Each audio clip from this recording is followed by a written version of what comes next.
Hey everyone, it's Cindy with Living Acts 29 Church. Thank you so much for joining me. Today I'm here to continue our word to you in 22 with a continued reading of Genesis chapter 7. Then the Lord said to Noah, "Come into the ark, you and all your household, because I have seen that you are righteous before me in this generation. You shall take with you 7 each of every clean animal, male and his female, 2 each of animals that are unclean, male and his female. Also 7 each of birds of the air, male and female, to keep the species alive on the face of all the earth. For after 7 more days I will cause it to rain on the earth. 40 days and 40 nights, and I will destroy from the face of the earth all living things that I have made." And Noah did according to all that the Lord commanded him. Noah was 600 years old when the flood waters were on the earth.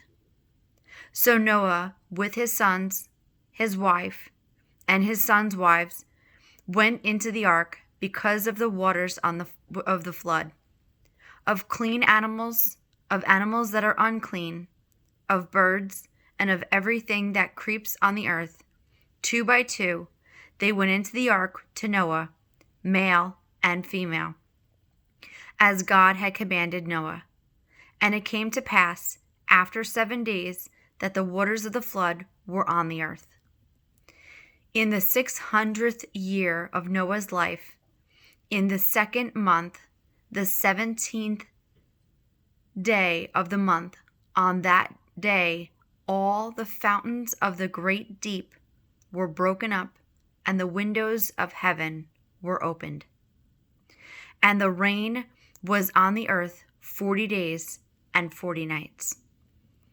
On the very same day, Noah and Noah's sons, Shem, Ham, and Japheth, and Noah's wife, and the 3 wives of his sons with them entered the ark.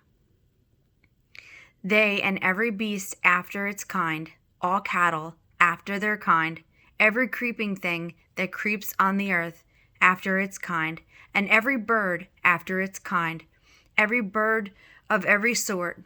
And they went into the ark to Noah 2 by 2, all flesh in which is the breath of life.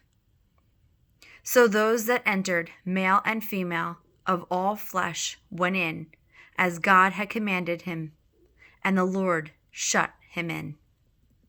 Now the flood was on the earth 40 days. The waters increased and lifted up the ark, and it rose high above the earth. The waters prevailed and greatly increased on the earth, and the ark moved about on the surface of the waters.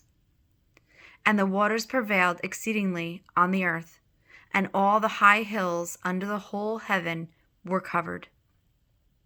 The waters prevailed 15 cubit upwards, and the mountains were covered, and all flesh died that moved on the earth, birds and cattle, and beasts, and every creeping thing that creeps on the earth, and every man. In those whose nostrils was the breath of the Spirit of life, all that was on the dry land died. So he destroyed all living things which were on the face of the ground, both man and cattle, creeping things and bird of the air. They were destroyed from the earth. Only Noah and those who were with him on the ark remained alive. And the waters prevailed on the earth 150 days. Thank you so much for joining me today. Stay tuned tomorrow where we continue our reading with Genesis chapter 8.